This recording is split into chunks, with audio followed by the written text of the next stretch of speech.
Hello, the nice folks at Runcam have sent me one of these Split Mini HD cameras. Well, it's actually FPV camera and HD camera together to take a look at, and I have to confess I don't know too much about this at the moment, so I'm assuming that it's mostly just a miniaturization of the Split, which came out earlier this year, or actually it's 2018 now, isn't it? So it was last year, excuse me, last year, and it's this big, which is sort of the typical flight controller size. I think these are sort of 36 millimeters apart. And it fits quite well on top of your flight controller in a mini quad. And the gimmick or the draw with this is that you can separate the camera out, so the main board and the camera are split apart from each other. And when I got everything out of the box for the Split Mini, it is a lot smaller, so I'm quite pleased to see that. So this will be really great for those little micro quad builds that a lot of people are building lately. It's a bit hard to show you exactly how much smaller it is, but well, if we look at the size of the squares on the table there, these are 1 centimeter squares, so it's less than 3 centimeters square, just over 2.5 centimeters in that dimension. But there are of course 2 boards that need to be stacked on top of each other, so I have them separate here. I've just taken everything out of the box. This is how it arrived, and at first I thought there might have been something wrong with it, but you do need to actually assemble this here, so I'll show you a little bit of the manual in a minute that makes this a bit clearer. But if we take a look at this here, we can see there's a blob of heat transferring silicone or whatever that stuff is, which I unfortunately have got a little bit dirty by putting it the wrong way down on the desk. But over here we have a sort of a plug, and you can see there's some pins going up there like that on that plug, and they will connect into this receptacle part on this side. Focus please, there we go. So that one there is going to accept those pins, and the heat will be transferred onto that copper pad there. Over here we have, let's see, some connections. 5 volts only for USB. Oh, one nice thing about this that I did notice that's different is that it takes up to 17 volts, and I'm pretty sure that the original Runcam Split you could only give it 5 volts, so you needed a voltage regulator to use it directly from a LiPo, which was kind of a bummer. So for this here I had to put a little voltage regulator in there to use it, but for the Split Mini it doesn't look like that's going to be necessary, so that's really quite handy. On the other hand, we're a little bit short of connectors here, so if you want to use those connections you're going to have to solder them directly on. And there's also the USB micro SD card rather input in there, and micro USB connector on that side. And on the other side of this, what is on here? There's a couple of buttons, a couple of little buttons there, and then we have the ribbon that goes into that plug, and that's about it. I think there's nothing else on here, nothing else that we can interface with. So that explains why we have this little plug in the kit, which is the first time I've seen one in any Runcam kits. And the reason that you're going to need one of these is because normally you would use one of these to plug into the it's a little bit hard to see there, but on the old Split there was a plug on there that you could use directly with one of these little connectors, but because the Split Mini does not have that, you're going to have to connect this on yourself to provide that if you want to use that output, or well, power input and video output. A few other things that were in this kit that were not in the previous kits is these little metal tabs, and these are going to be used to connect everything together. And this one also doubles as the stopper to stop the micro SD card from sliding out here. That's this little bit that's slightly bendable. And also, I guess because of that, there's quite a few more little nuts and things in here that are not usually in these Runcam kits. So you can see these gold hex nut screw thingies, which I think is what we're going to use to put everything together. I haven't quite figured that out excuse me, figured that out yet, but if we just look at the manual you can see, I presume that these are drawn in gold because they're the gold ones, but they don't look exactly like what we just saw, so that's the reason I haven't quite figured it out. But you can see that we use these little metal connector well, braces, or what would you call them? One on the back and one on the front, and this one is going to be holding down the ribbon connector, so presumably that will stop it from slipping out, let's hope. And yeah, so the micro SD card is going to go in there like that. So I'm going to just put this together now and come back in a minute, and hopefully we'll figure out a little bit more about it then. Okay, there we go. I think I got everything right. That was a rather fiddly procedure. It felt like my fingers and thumbs were about 10 times as big as they needed to be, but eventually everything is in the right place. And I noticed that one nice improvement from the Runcam Split is that it's actually quite easy to get this SD card out. You can just lift that up, and then it's a push-push connection, click-click, to get it out, versus the original Runcam Split, which is actually quite difficult to get it out. If you look at it from here, it looks like it should be a push-push connection, but it's not. You actually have to lift the hinge above. So basically, to get it out from here, I'd have to take it off this plate, which is kind of annoying because the whole top of it has to lift up like that. But this is a much nicer way to do it. So these gold hex nut things were indeed the way you are supposed to do that. And when you put them in, they give a little bit of clearance above all the electronics, so you can put it down on the table and you're not going to bump the ICs or anything on there, which is kind of nice. I probably shouldn't be holding it by the ribbon like that, but seems to be okay. And one thing I was going to mention before, but I forgot, the size of this thing here. This piece here also is very, very small. I think it's 19 millimeters across, which is the same as the Micro Swift, this one here, which is very, very small. I really like these. I have one of these on my bonsai because it's so small that it fits on easily. And it just occurred to me that I could put this on my bonsai probably, and for the first time ever have HD recording on my bonsai. Let me just measure the weight of this while I'm thinking of that. Alright, so it's 18 grams and plus a little bit more for maybe one of these pieces of wire or something like that. So it's probably going to be under 20 grams in total. By the way, while I'm making comparisons to sizes of other cameras, one other observation I made that other people have probably made is that the size of this thing here is significantly smaller than something like the Runcam 3 or the GoPro Session. So if you could slap a battery on there somehow, you would have the equivalent functionality of the Runcam 3, I think, pretty much. And it's pretty much the same size and form factor almost. Only thing is it wouldn't be quite as rugged, but I guess it would depend on what sort of a case you made for it. Maybe you could 3D print something that would work quite well.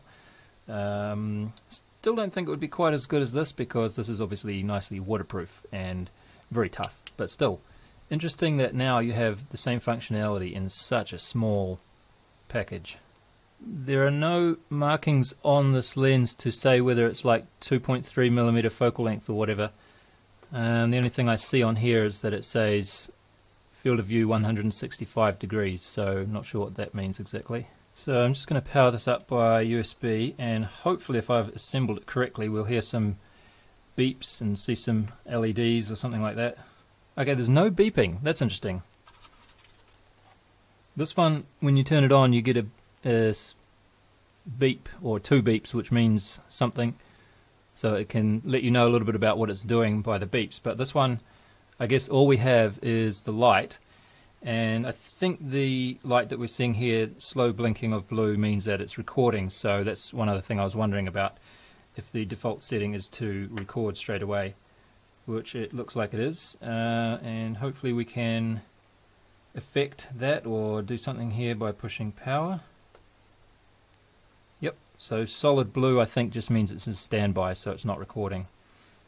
And I should be able to start it recording again with another push of that. Okay, that looks great. So the basic default functionality for the switches at least looks pretty similar to the original Runcam Split.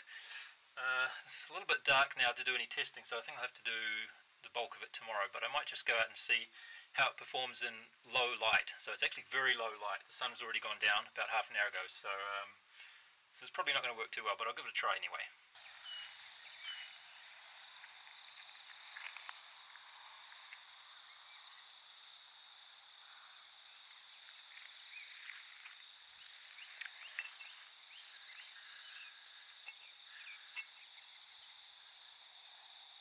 I'm just sort of standing outside aimlessly pointing this around, but it occurred to me that I could do a microphone test as well.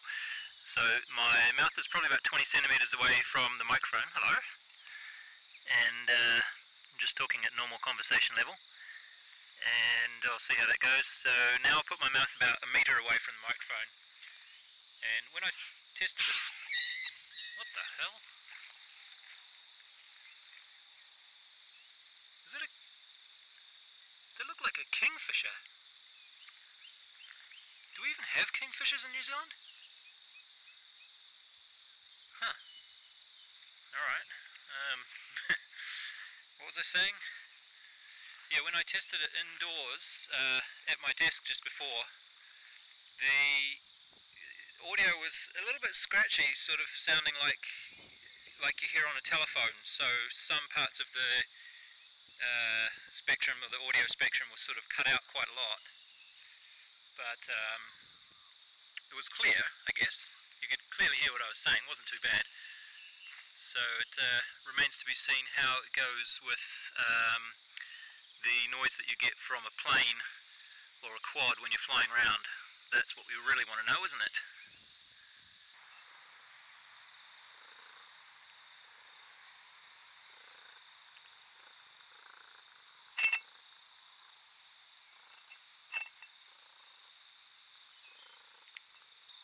Okay, I think that'll do for tonight.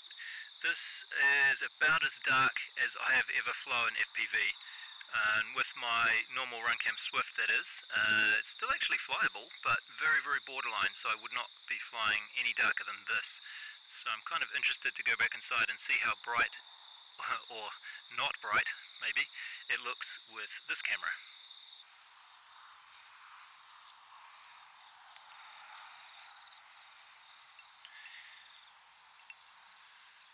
Sun should be right behind that cloud there, I think.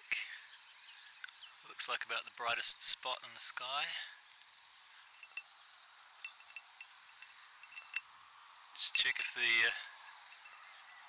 lightness adjusts nice and quickly or not. Brightness, whatever. I noticed when I checked the video last night that the audio quality was pretty terrible. It actually sounded decent when I was at the desk, but when I went outside and checked it again, it was pretty terrible. But it's good enough that you should be able to understand what I'm saying. I can feel the camera getting pretty hot. But just from memory, I don't think it's getting quite as hot as the original Runcam Split did.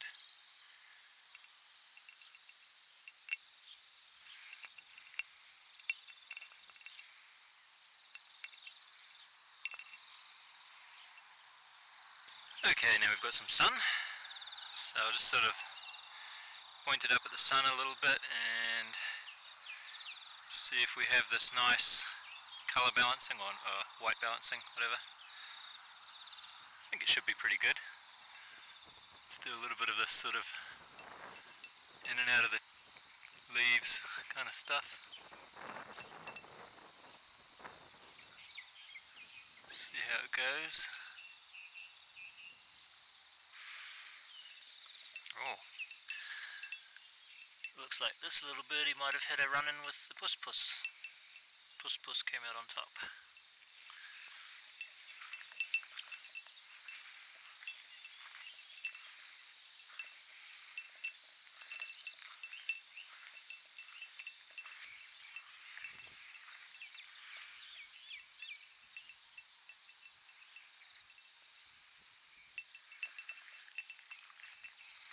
So to test this on an actual aircraft, I decided to put it on my bonsai, and I know this is not really ideal because we have this very fragile ribbon sitting across here, but I did have a nice little plug ready for it to use there, and since it's the 19mm width, it would fit perfectly inside my FR4 pieces that I made, so I thought that was quite neat and I wanted to try it out. And also because I think most people who are doing reviews of this camera will be putting it on something a little bit more like this, which is obviously what it's more suited to, but this one that I have here is not really in a running state at the moment, and I thought it might be interesting to try it on fixed wing instead of a multi-rotor like everybody else, presuming everybody else does that, of course. So yeah, very fragile thing here, and the battery is only held in here by friction, so in a crash it could actually pull up and ruin this ribbon. So I'll try and land it very gently, maybe even try and catch it very gently. By the way, if you saw one of my earlier videos where I made a bonsai and I pimped it out with purple laminate and everything, that's this one. I took the laminate off because it didn't really seem to be doing much for me, and I put the normal winglets on, and actually haven't flown it with these on it, but hopefully they will help stabilize some of the sort of wobbly issues that it was having. And it's 220 grams all up, so that's pretty good considering you've got FPV capability and HD recording capability, and actually have this on here too. That's one of the drawbacks of switching from the Runcam Swift Micro that I was using before, which has a battery display on the OSD on the camera built in. So now I have to add a little bit more weight to have a battery alarm to let me know when the battery's getting low, but still, even with all that, it's 220 grams, which is pretty damn light. Yeah, that's a pretty good picture. I'm just checking the FPV feed because this is the first time I've seen it. And just trying to get a feel for if there's any lag. It looks pretty damn good.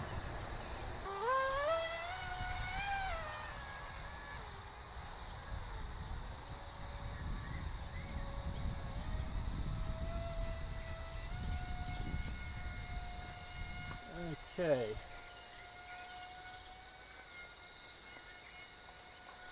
Needs a little bit of trimming.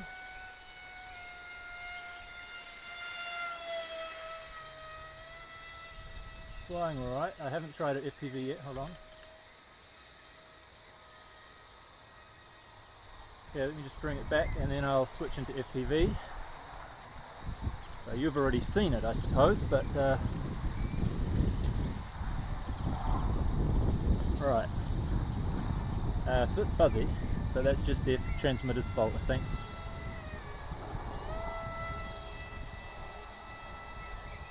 Now it's still got these wobbles, look at that. Damn it. I wonder what's wrong with this plane. Whoa, jeez.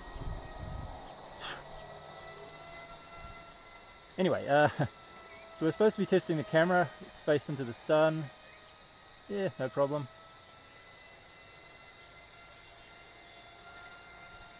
Come down here a bit. Oh, it's smoothed out a bit there. Until I hit that thing. Hopefully nothing's broken. FPV feed is still live, so I think that's okay. Looks like we're still recording as well. So I think I'll just go and throw it again.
Well, this plane has no stability whatsoever.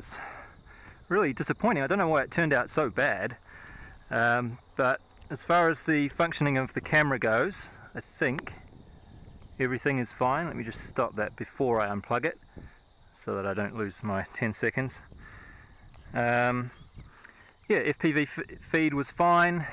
This transmitter is not very good, so we weren't seeing a very clear signal when we got a little bit further away, but as far as the signal from the camera to the FPV transmitter, perfectly fine. Picture's good.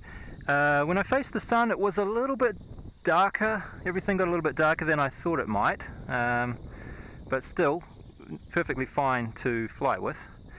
I sort of think I'm not really doing this justice by putting it on this plane that flickers around like this and just can't stay still.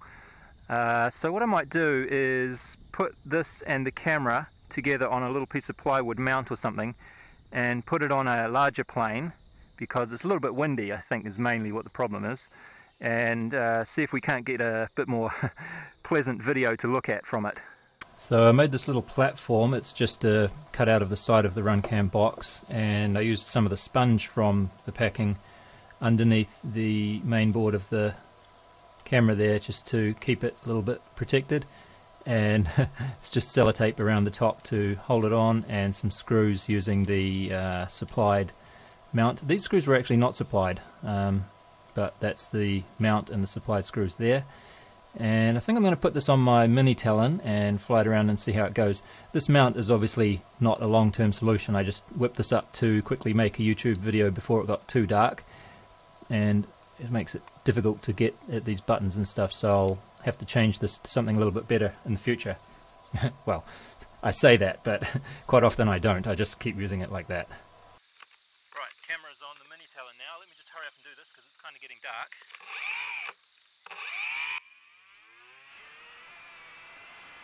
Well, unfortunately I didn't push the button properly on my hat cam, so I lost all the commentary that I was making at the time that I was flying, so I'll just sort of try and summarize what I was thinking. At this time of day, I think the sun had just gone down, but there was quite a lot of thick cloud around the horizon, so I wasn't actually sure, but I think it was, if it hadn't just set, it was just about to set, and it's probably some of the worst conditions really for trying to get a nice picture while you're flying. But as you can see, the Runcam Split Mini does a pretty decent job. This is facing the sun, I think. Yeah, it should be right about here. So it must have gone down, I think. And it was a pretty gloomy sort of a lighting situation, but it doesn't look that way at all in the footage. I mean, it looks a bit, it's not sunny obviously, but it's not anywhere near as gloomy as it looked while I was flying. I actually thought I might do this the next day, but when I saw the video and saw how light and actually not too displeasing it was to look at, I thought I'll just go with this footage. And another problem I had, as you'll see towards the end of this flight, is that I dumped the mini Talon down into the ground very violently, and the motor sort of ripped itself out of the mount and smashed one of the tail fins, tail control surfaces to smithereens. So I think I'll just play a little bit more of this video and then we'll catch up when that happens.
Well, unfortunately that might be the end of the road for this fuselage, at least, of this Mini Talon, because the motor, it just sort of wrenched itself out, and tailplane here is just non-existent, like almost wasn't worth picking up the pieces. I haven't looked at the video yet, so I'm not entirely sure what exactly happened, but I have my suspicions, and one of my main suspicions is that this motor is very, very strong, and it's on 4S. It's a 3536, I think. Yeah, 3536. Very powerful, and this is the first time I've flown it after setting the brake to function. So instead of just letting the prop freewheel when you lower the throttle, it will stop it brutally. And I noticed when I was doing a few little tests just to check that the brake was working, I'd spin the motor up a little bit, not too much because it was just sitting here like that, and then I'd cut the throttle and it would just grip it like that, instantaneously stop it. And I thought, that's probably not very good if you're actually flying, but it won't matter because I won't let it do that while I'm flying. I'll just lower the throttle gradually so that when it grips it to stop, it's actually just going to be spinning slowly. But of course, I completely forgot about that, and I was in a bit of a panic, so I basically had it spinning at about half throttle, maybe even 60% throttle or something, and then I just lowered the throttle to 0, and it just went grip like that, and I think it just went wrenched itself right out of that mount and shredded this thing on one side, so it's come all the way to that side. Does that make sense? So I'm really regretting having put the camera on the Mini Talon to do that extra flight just for you bloody YouTube viewers. I shouldn't have done it, but as far as the camera goes, no problems here. It looks like, oh yeah, there's a bit of a dent there, but the cameras came through it alright, didn't manage not break the ribbon.